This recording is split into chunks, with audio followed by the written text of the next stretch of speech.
What's up, 8th graders? Obviously, this is a much different type of classroom setting, but as I mentioned, I'm going to try and keep this business as usual. As far as I'm concerned, you should have your notebook, you should have your Roaring Twenties packet, pretty much everything you would in social studies class.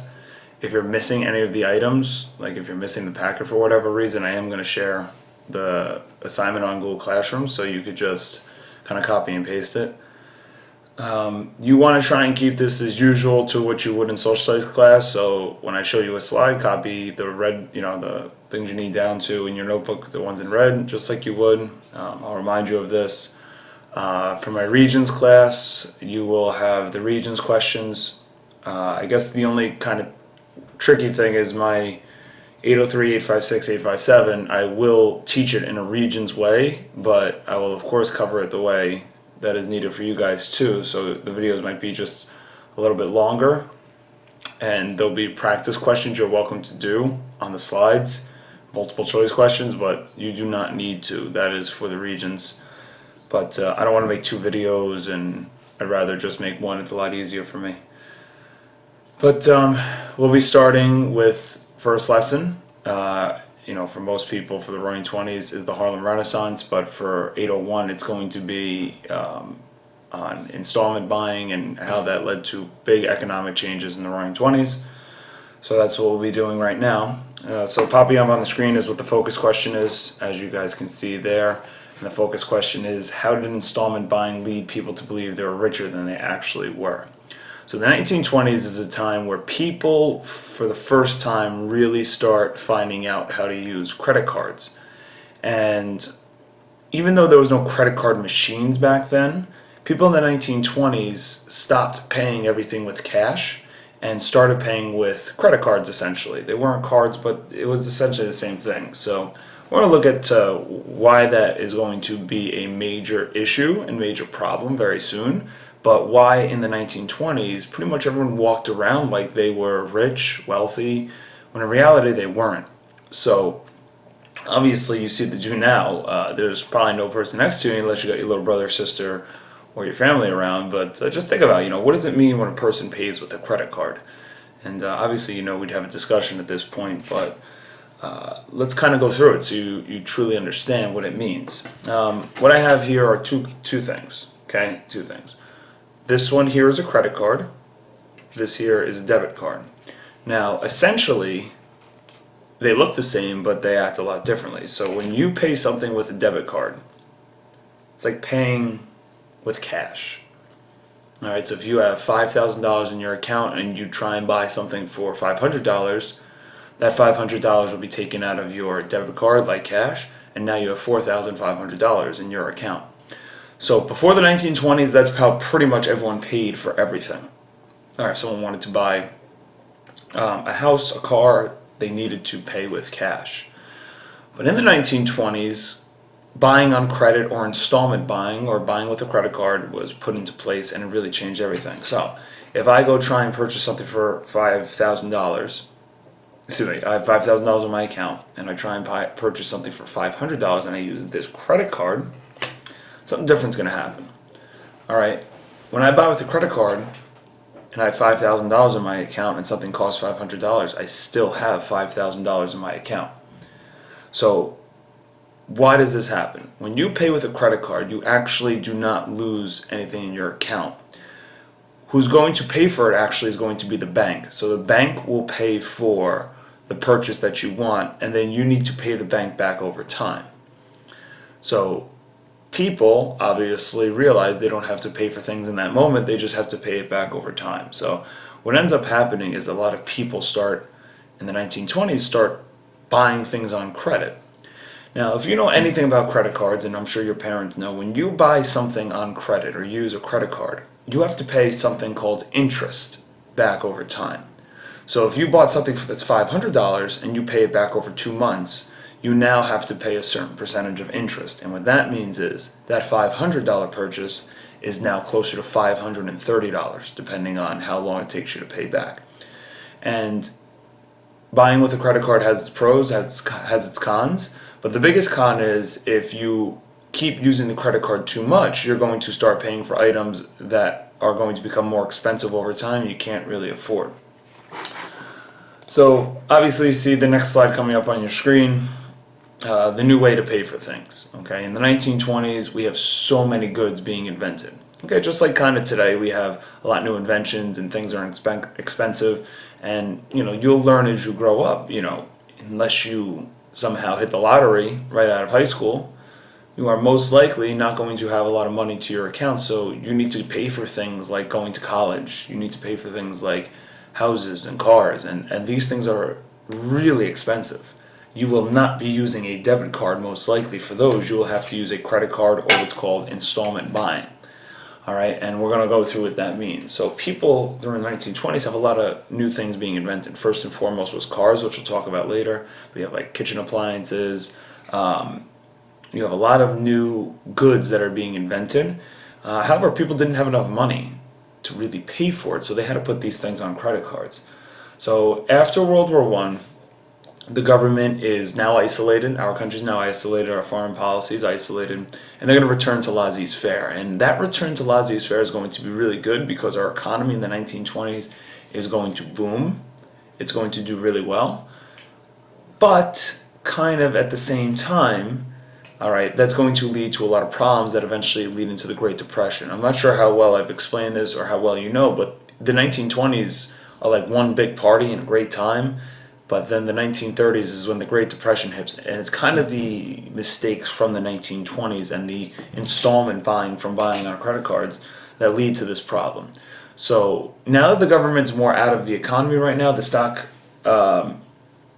market and the economy is just going to rise because of this. It's going to do really well, and people are going to become a lot wealthier, but it's all kind of going to be fake.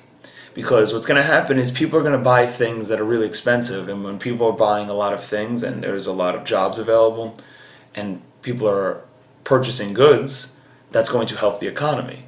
But what we end up learning is people can't actually afford to buy a lot of these things. So when you see the video a little bit later, when I show you, you're going to click on another video, you will see how people actually act throughout this time.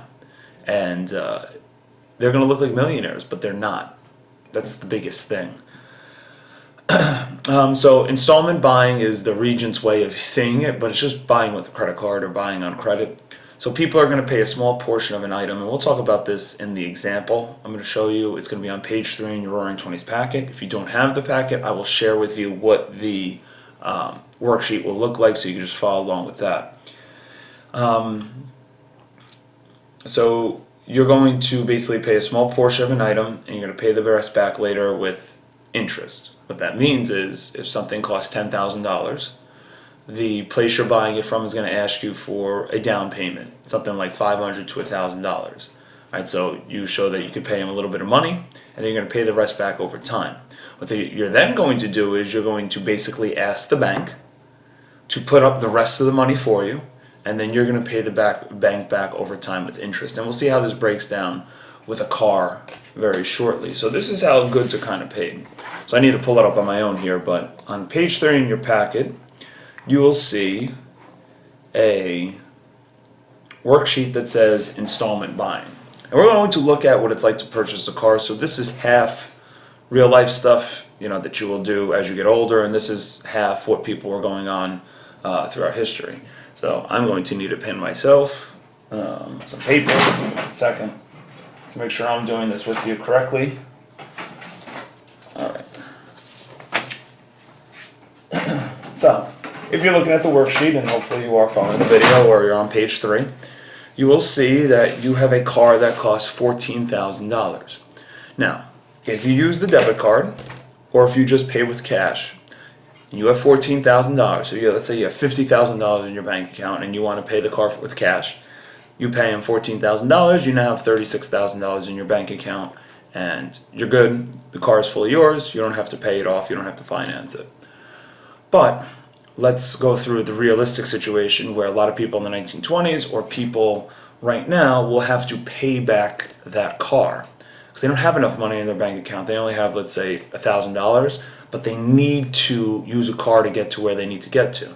So we're going to look at what it actually costs to finance or installment buy or buy on credit a car. So let's look at how much that $14,000 car will cost if you need to finance it. Now, most things, they give you years to pay it off. So cars, they usually give you like 5 years. If you want to buy a house, it's going to cost a lot more money, and they're going to give you a lot more years to pay it off. Usually a house, you'll have 15 to 30 years to pay off a house. And same thing with your student loans. So whenever you get a large payment, you're going to have time to pay it off. So we'll use the car as an example, but like the house I live in, we have a mortgage, which is we did not have enough money to pay for the house.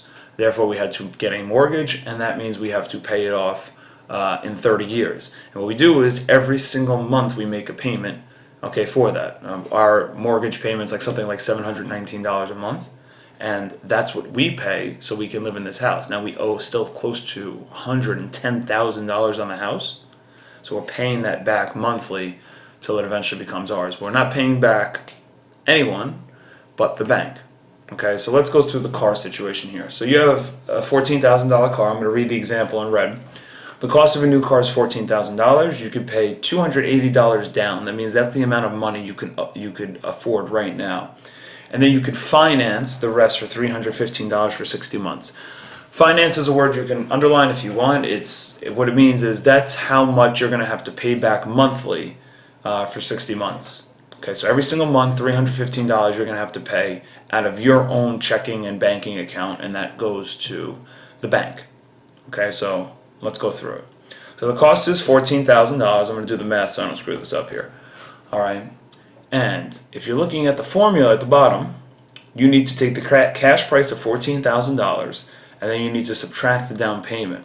So if you follow along with me, you should do $14,000 minus $280, and you get a total price of $13,720. Now this is a math class, so I'm not going to stop and have you try and do it. I just kind of want to show you the process to show you, what it really costs to buy a car when you buy it on credit. All right, so your solution in the first box is $13,720. Now we need to find the total installment price. So we're going to take $315, that is the monthly payment you pay every month. You're going to do that for a total of 60 months. When you break that down, you're doing it on a calculator or you're breaking it down, you should get a total of $18,900. Okay? Be careful, right? You got to read everything in math class. Same thing here. You got to add the down payment to it as well. So make sure you add that $280 to the $18,900, and you get a total of $19,180. So that is the total installment price. Now that is not the price you are paying for the car.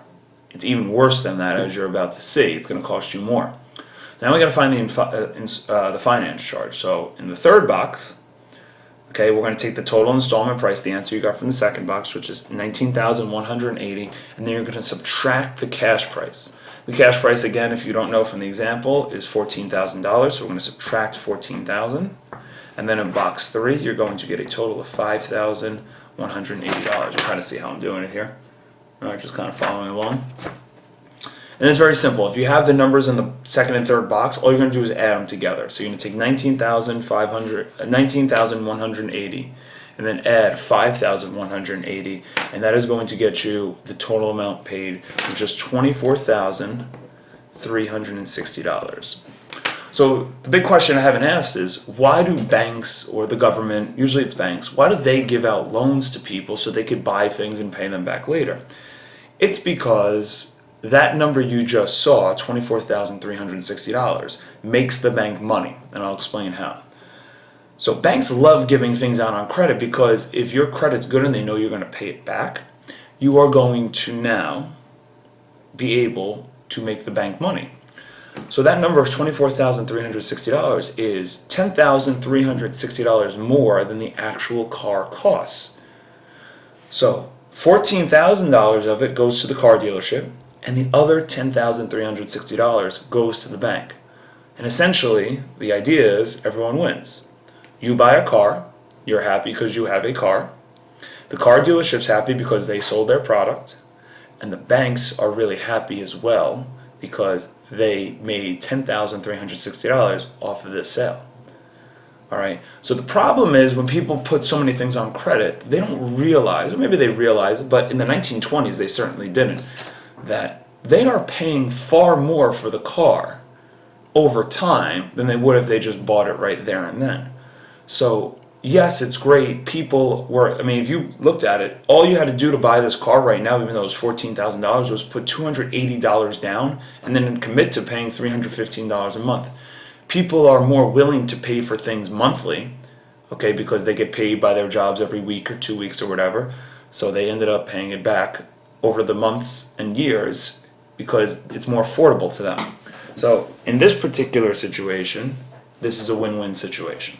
Now in 2020, Mr. Panio, who let's say makes $70,000 a year, if I tried to go to the bank and buy a house for $2 million, the bank would laugh at me and say no. They would not approve me for that loan, and they would not allow me to buy that house. Okay? Makes sense because I don't make enough money to live in a $2 million home. They'll ask me to buy something a little bit more reasonable, something like a $150,000, $200,000 house. Okay, they don't want me to overpay because their estimate is I will not be able to pay back that over time because I don't make enough money. So that's good. If you try and buy something you can't afford now in our country, the banks stop you from doing it. But in 1920, that is not the case whatsoever. In 1920, if you wanted to purchase something and you had a pulse, they pretty much lent you the money. And the problem is people started buying things they couldn't actually afford. So people buy the nicest cars, the nicest houses, yet have little to no job or have a very bad job and not eventually be able to pay it back. So for the short time, people have these nice, great products like cars. They have these new appliances. They're good, but they're all putting it on their credit cards essentially. And then what happens is when the banks start to ask for their money back, people can't afford to pay it. And when you have thousands upon thousands of people doing it in the country in the 1920s, for the short time people are living their lives and having a great time and partying, but eventually the banks are running out of money because when they're asking for money back, no one has it. And this is a big reason why the Great Depression will hit. But for the time being, people in the 1920s are having a good time, and you're going to see that coming up very shortly. All right.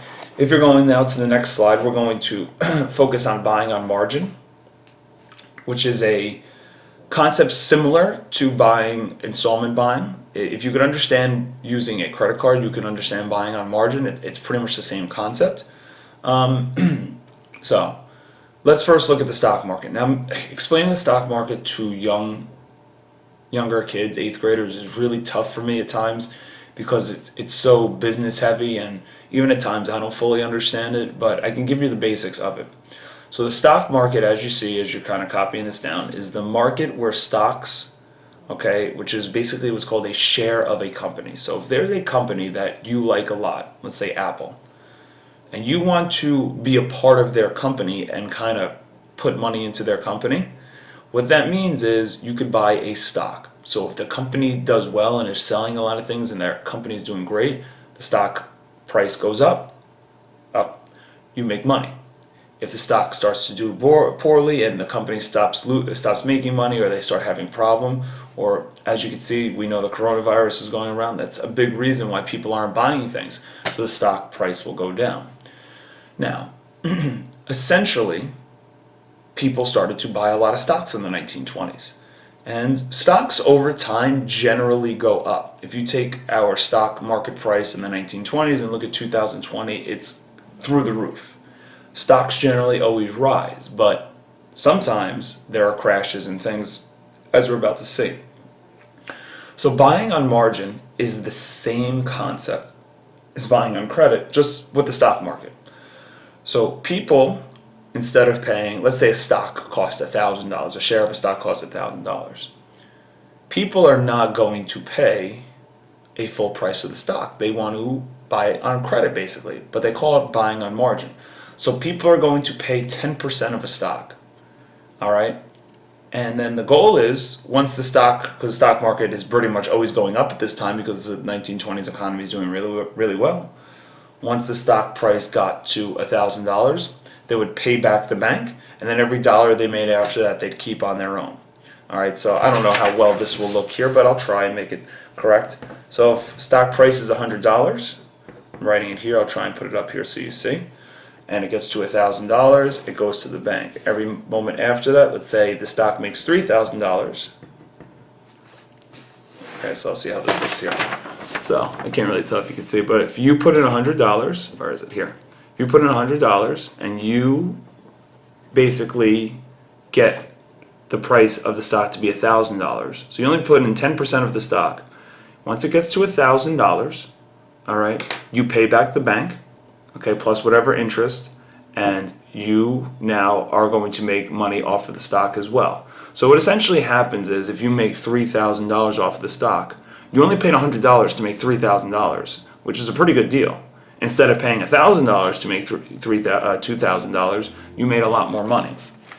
So between these two things, between the buying on credit, the buying on margin, people started buying things like crazy, and that helped our economy out big time, and the stock market started rising. But as you could tell, people started buying things they want, and this led to what's called consumer culture.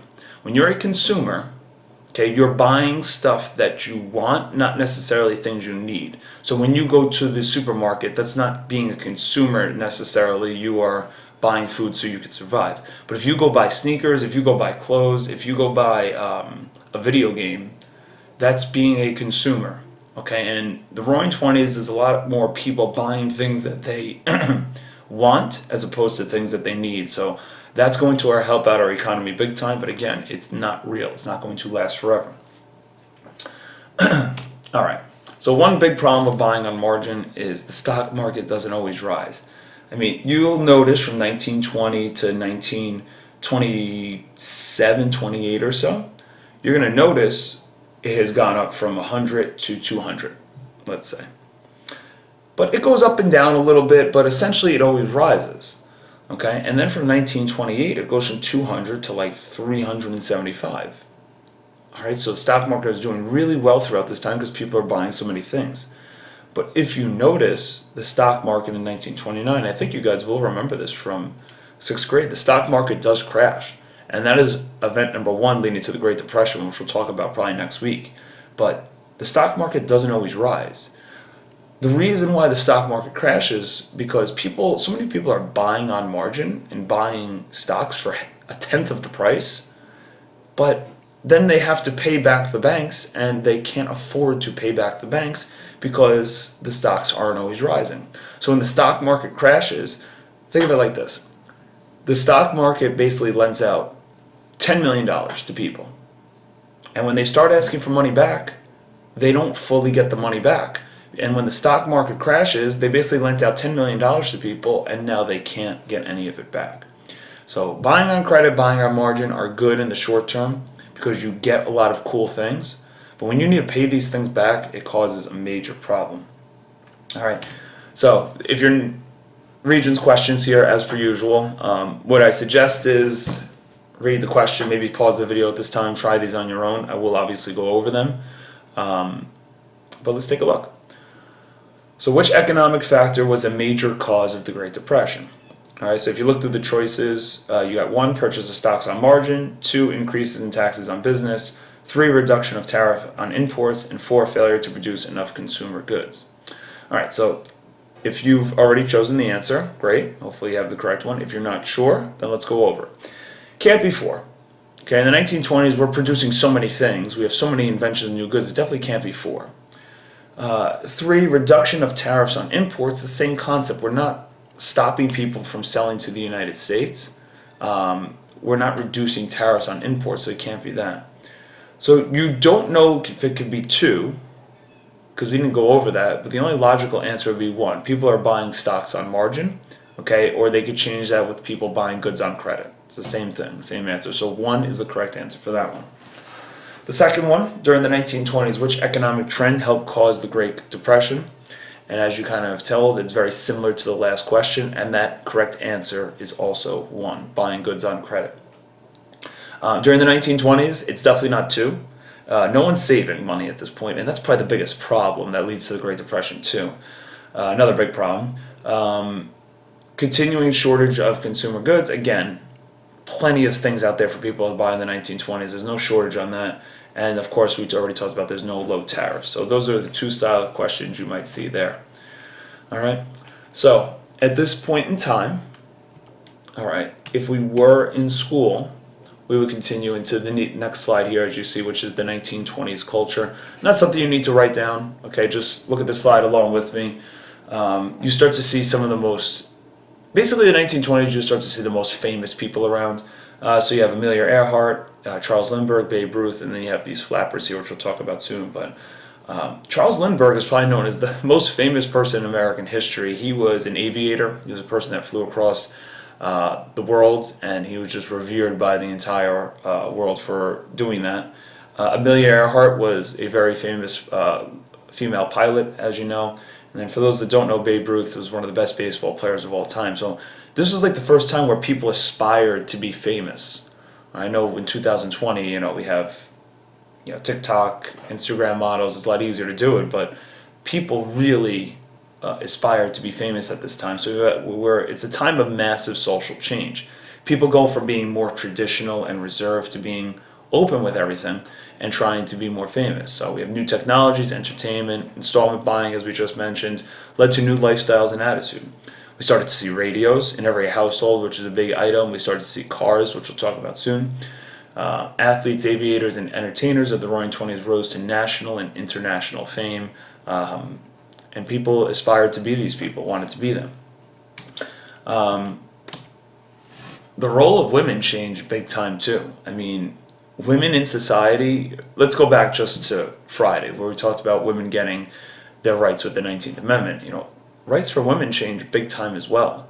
And women gained voting rights in 1920 with the 19th Amendment. That's what we focused in on. But from that, they also started to change their lifestyle as well. A lot of women started to change how they were, and which was pretty unheard of, because women used to be very traditional, reserved. We talked about the temperance movement, how they never drank, they never really did anything like that. But in the 1920s, they're pretty much having one big party. So young women usually got the name flappers based on how they dressed. And you can kind of see the photo on the bottom right there. They started to show more skin, try to dress a little bit differently, more scandalous.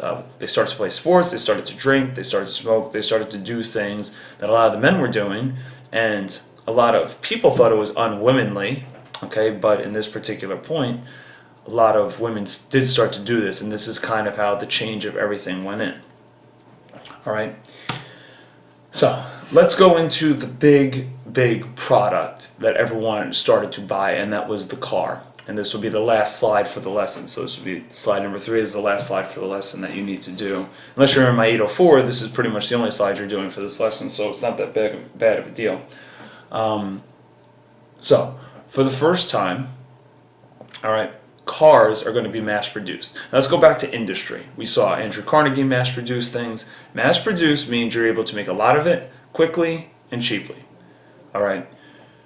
Henry Ford did not invent the car.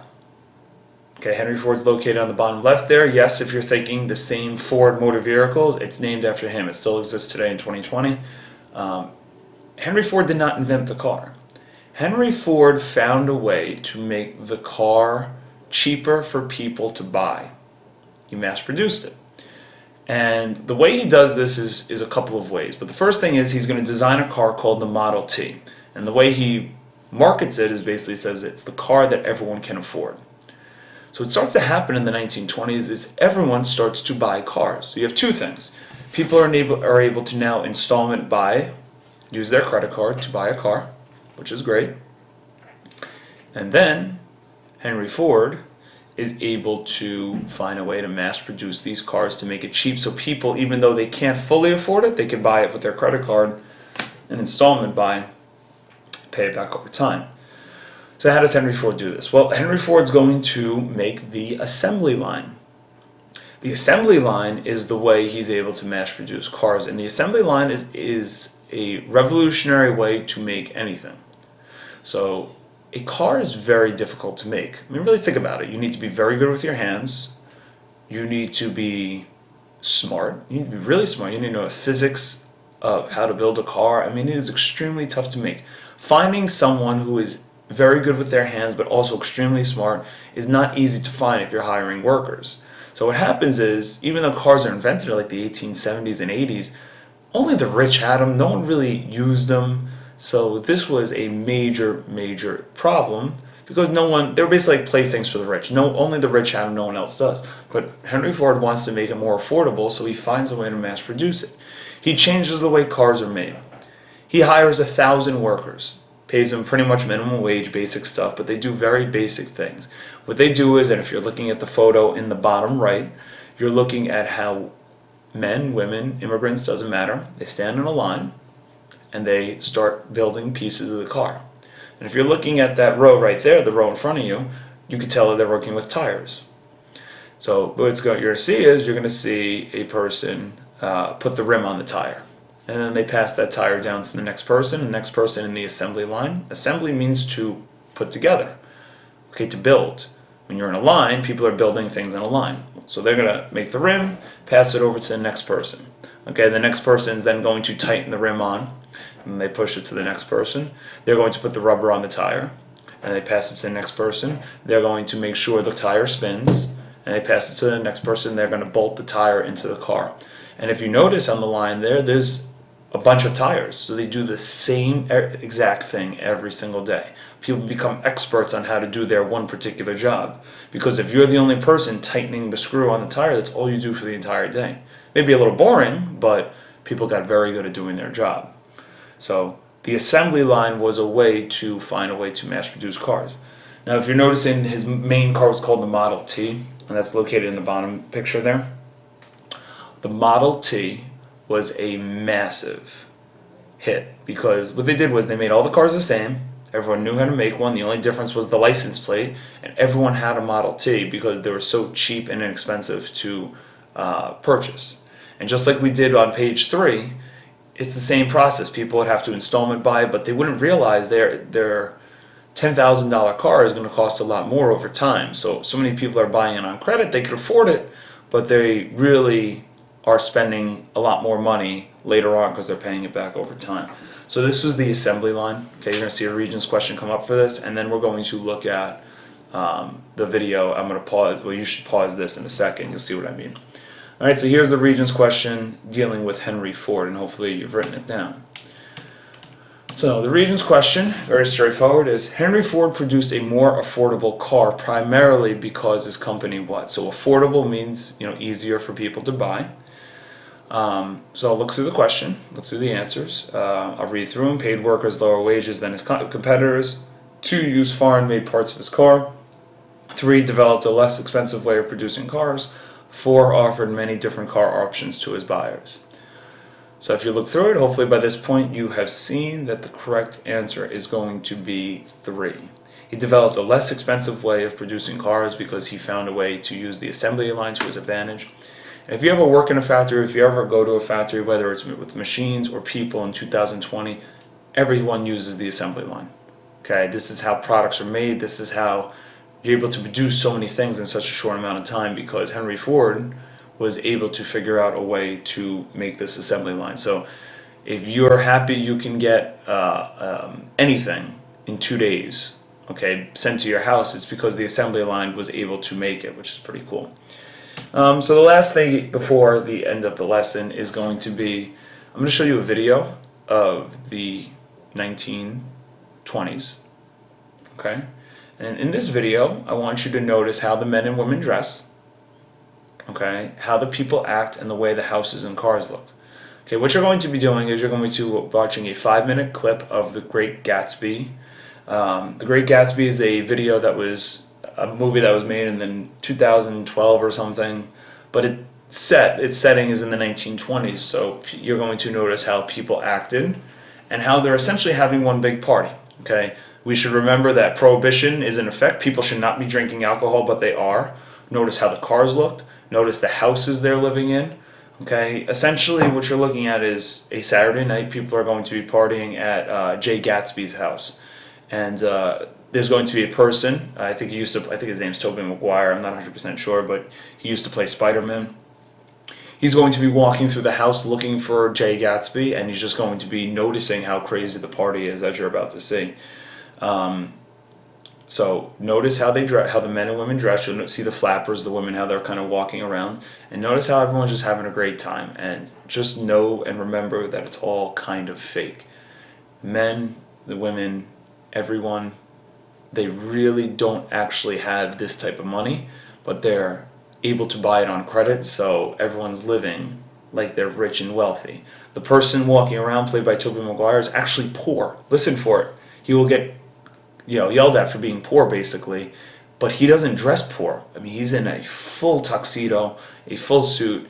You really would not think that these people are poor middle class people. They're not rich.